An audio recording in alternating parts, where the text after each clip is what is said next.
नाज़रीन, इस वीडियो में हम आपको बताएंगे कि पाकिस्तान के एटमी प्रोग्राम के बानी डॉक्टर अब्दुल कदीर खान क्या वाकई दुनिया के खतरनाक तरीन आदमी है। अगर आप ये वीडियो पूरी देखेंगे तो आप डॉक्टर अब्दुल कदीर खान के बारे में सब कुछ जान पाएंगे। तो कहानी कुछ यूं है कि दिसंबर 2003 को अमेरिकी खुफिया एजेंसी CIA और बरतानवी इंटेलिजेंस एजेंसी MI6 के अफसरान का एक ग्रुप लीबिया में एक खुसूसी तैयारे पर सवार होने को था जब उन्हें खाकी लिफाफों का एक पलंदा थमाया गया।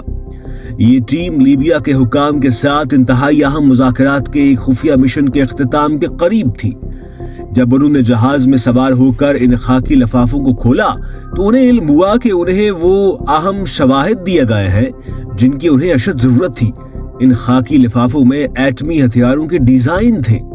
इन डिजाइन्स के अलावा जौहरी प्रोग्राम से मुतल्लिका पुरज़ात पाकिस्तान के एटमी साइंसदान डॉक्टर अब्दुल कदीर खान ने मुहैया किए थे।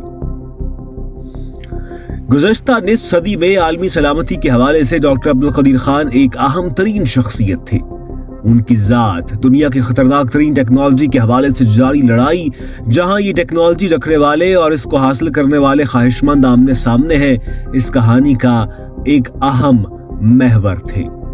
हकीकत यह है कि अगरचे डॉक्टर अब्दुल कदीर खान को मगरबी जासूस दुनिया का सबसे खतरनाक इंसान करार देते हैं, लेकिन पाकिस्तान में उन्हें एक कौमी हीरो के तौर पर सराहा जाता है। ये चीज आपको न सिर्फ उनकी शख्सियत की पेचीदगी के बारे में बहुत कुछ बताती है, बल्कि ये भी जाहिर करती है कि दुनिया एटमी हथियारों को किस नजर से देखती है। डॉक्टर अब्दुल कदीर खान 1970 की दिहाई में हॉलैंड में काम कर रहे थे जब उनके मुल्क पाकिस्तान ने भारत की एटमी तरक्की को देखकर एटम बम बनाने की मुहिम का आगाज किया था। डॉक्टर अब्दुल कदीर खान एक यूरोपीय कंपनी में यूरेनियम अफसुदगी के लिए सेंट्रीफ्यूजेस बनाने के काम में शामिल थे। अफसुदा यूरेनियम को एटमी तवानाई के लिए इस्तेमाल किया जाता है और अगर इसे एक हद से ज्यादा अफसुदा किया जाए तो इससे एटम बम बनाया जा सकता है। डॉक्टर AQ खान उस दौर के जदीद सेंट्रीफ्यूजेस के डिजाइन नकल करने में कामयाब हुए और अपने मुल्क वापस लौट आए, जहां उन्होंने एक खुफिया नेटवर्क तश्कील दिया जिसमें बेशतर यूरोपीय कारोबारी अफराद शामिल थे जो उन्हें एटम बम और सेंट्रीफ्यूजेस की तैयारी के लिए अहम तरीन खाम माल सप्लाई करते थे। डॉक्टर AQ खान को पाकिस्तान के एटमी प्रोग्राम का बानी भी कहा जाता है। आखिर डॉक्टर AQ खान के और क्या काम थे जिसने उन्हें इतना अहम बना दिया? उन्होंने एटमी हथियारों के अज्जा फराहम करने वाले अपने खुफिया नेटवर्क को दरामद से बरामद की तरफ मोड़ दिया और वो दुनिया भर में घूमने वाली एक शख्सियत बन गए और उन्होंने कई ममालिक के साथ मुआहदे और सौदे किए। इनमें से बहुत से ममालिक को मगरबी ममालिक बागी रियासतें समझते हैं।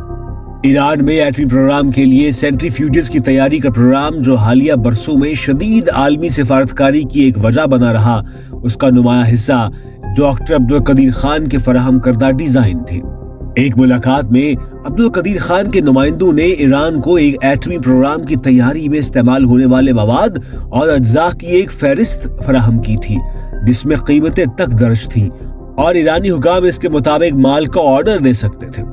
अब्दुल कदीर खान ने एक दर्जन से जायद दौरे शिमाली कोरिया के भी किए थे, जहां से ये ख्याल किया जाता है कि एटमी टेक्नोलॉजी के बदले मिसाइल टेक्नोलॉजी की महारत हासिल की गई थी।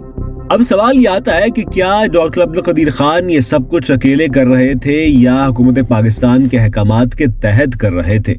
इसके हवाले से आज तक काफी चीजें राज में हैं।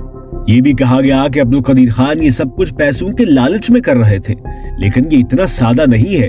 वो अपने मुल्क की क़यादत के साथ मिलकर काम करने के साथ साथ जौहरी हथियारों पर मगरबी ममालिक की इजारादारी को तोड़ना चाहते थे, लेकिन ये भी महज एक सवाल ही है।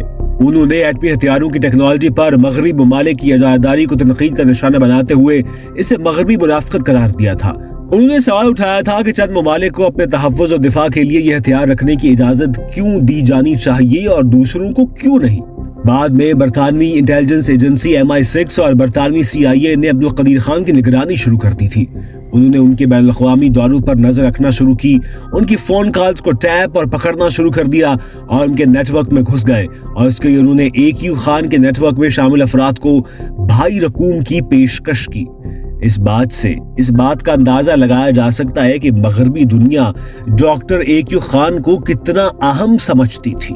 مارچ 2003 میں جب برطانیہ اور امریکہ عراق پر بڑے پیمانے پر تباہی پھیلانے والے ہتھیاروں کی وجہ سے حملہ کر رہے تھے، جن کا بعد ازاں کوئی وجود نہیں نکلا، لیبیا کے رہنما کرنل قذافی نے یہ فیصلہ کر لیا تھا کہ انہیں اپنے ایٹمی پروگرام کے منصوبے سے چھٹکارا حاصل کرنے کی ضرورت ہے۔ یہ منصوبہ MI6 اور CIA کے خفیہ دورے کی وجہ بنا، اور جلد ہی اس معاہدے کے عوامی اعلان کے بعد اس نے امریکہ کو ایک اہم موقع فراہم کیا کہ وہ پاکستان پر زور دے کہ وہ عبدالقدیر خان کے خلاف کارروائی کرے۔ ڈاکٹر اے.کیو خان کو اس کے نتیجے میں گھر میں نظر بند کر دیا گیا اور انہیں ٹی وی پر آ کر اعتراف جرم کرنے پر بھی مجبور کیا گیا۔ انہوں نے اپنی بقیہ زندگی ایک عجیب صورتحال میں بسر کی، جہاں وہ نہ آزاد تھے اور نہ ہی قید۔ انہیں آج بھی پاکستانی عوام کی جانب سے ایٹم بم بنانے پر ملکی ہیرو قرار دیا جاتا ہے۔ انہیں بیرونی دنیا کا سفر کرنے اور بات کرنے سے روک دیا جاتا تھا۔ ڈاکٹر عبدالقدیر خان آخر کون تھے، کتنے اہم تھے، انہوں نے کیا کیا کیا تھا اور کیوں کیا تھا؟